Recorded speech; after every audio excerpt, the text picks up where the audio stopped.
लेकिन बीजेपी के इस तेवर के बाद भी राफेल डील पर कांग्रेस के हमले मोदी सरकार पर कम नहीं हुए। यही वजह है कि राफेल पर जारी तकरार का असर संसद से सड़क तक साफ दिख रहा है।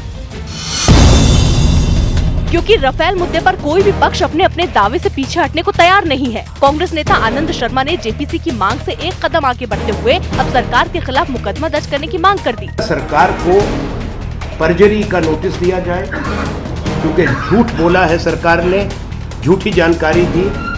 और तीसरा, भारत की सरकार पर कंटेम्प्ट ऑफ सुप्रीम कोर्ट का फौरन मुकदमा कायम किया जाए।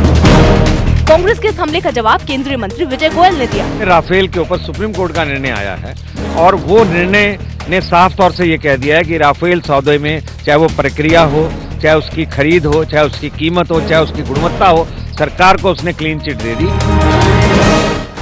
राफेल के मुद्दे पर सुप्रीम कोर्ट के फैसले के बाद भी कांग्रेस बीजेपी पर हमलावर है और इसी को लेकर केंद्रीय मंत्री मनोज सिन्हा ने राहुल गांधी को अहंकारी बताते हुए कांग्रेस पर हमला बोला।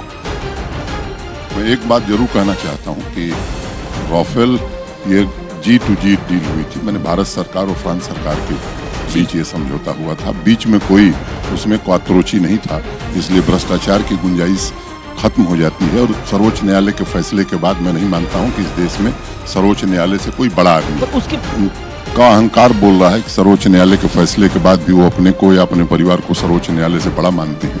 मैं इस मामले में कोई टिप्पणी नहीं कर सकता हूँ। लोकसभा में हंगामे के बीच सरोगेसी बिल पास हो गया।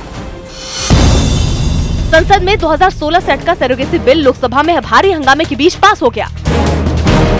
छत्तीसगढ़ के सीएम भूपेश बघेल ने अपने काफिले में शामिल गाड़ियों की संख्या 14 से घटाकर 9 कर दी।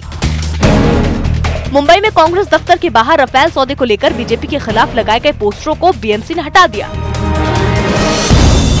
दिल्ली की पटियाला हाउस कोर्ट ने अगुस्ता वेस्टलैंड हेलीकॉप्टर घोटाले में आरोपी क्रिश्चियन मिशेल की जमानत याचिका पर फैसला 22 दिसंबर तक के लिए सुरक्षित रख लिया।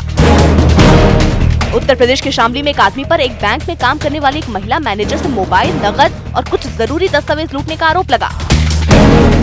बिहार के किशनगंज में पुलिस ने करीब 30 लाख रुपए के नशीले पदार्थ के साथ 2 तस्करों को गिरफ्तार करने का दावा किया। वित्त मंत्रालय की तरफ से जारी आंकड़ों के मुताबिक देश में प्रति व्यक्ति आय में पिछले 4 साल में 30% के इजाफे का दावा किया गया। मनोज तिवारी ने आईपीएल में न चुने जाने को लेकर निराशा जताते हुए सोशल मीडिया पर पूछा कि उनसे क्या गलती हुई।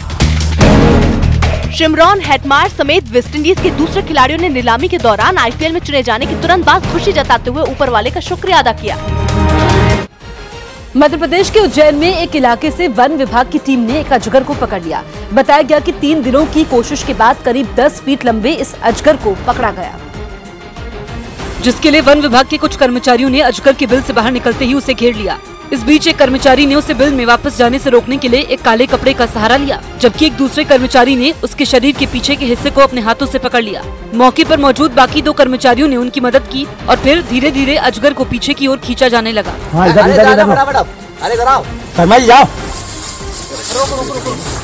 बाद में वन विभाग के कर्मचारी अजगर को हाथों में उठाकर एक खुली जगह पर ले गए, जिससे अजगर वापस अपने बिल में नहीं जा पाए। लेकिन जैसे ही अजगर को जमीन पर उतारा गया, उसने वन विभाग के कर्मचारी पर हमला करने की कोशिश की। इस बीच वहां कुछ लोग जमा हो गए। हालांकि वन विभाग के कर्मचारियों ने काफी मशक्कत के बाद अजगर को पकड़ लिया और उसे वहां पहले से मौजूद एक डिब्बे में डाल दिया। अजगर को पकड़ने के बाद वन विभाग ने उसे जंगल में छोड़ने का दावा भी किया। बेंगलुरु में ट्रांसजेंडर कम्युनिटी के लोगों ने सरकार के ट्रांसजेंडर बिल के विरोध में प्रदर्शन किया, क्योंकि राफेल डील पर और कावेरी मामले पर शोर शराबे के बीच लोकसभा में ट्रांसजेंडर बिल पास कर दिया गया, जिसके विरोध में ट्रांसजेंडर कम्युनिटी के लोगों ने सड़क पर बैठकर प्रदर्शन किया। इस दौरान कुछ ट्रांसजेंडर बिलख बिलख कर रोते नजर आए। इतना ही नहीं, इन लोगों ने सड़क पर बिल की कॉपी भी जलाई। प्रदर्शन में शामिल लोगों ने पोस्टर के जरिए सरकार के ट्रांसजेंडर बिल का विरोध किया और नारे लगाए। ट्रांसजेंडर कम्युनिटी के लोगों ने ट्रांसजेंडर बिल में उनकी राय शामिल नहीं करने का आरोप लगाया। This transgender bill has been consulted the community? No, it's not been consulted. It has not taken any concern of the community. Lok Sabha में पास होने के बाद अब सरकार ट्रांसजेंडर बिल को राज्यसभा में पेश करने की तैयारी कर रही है, जिससे इस कम्युनिटी के कई लोग नाराज हैं।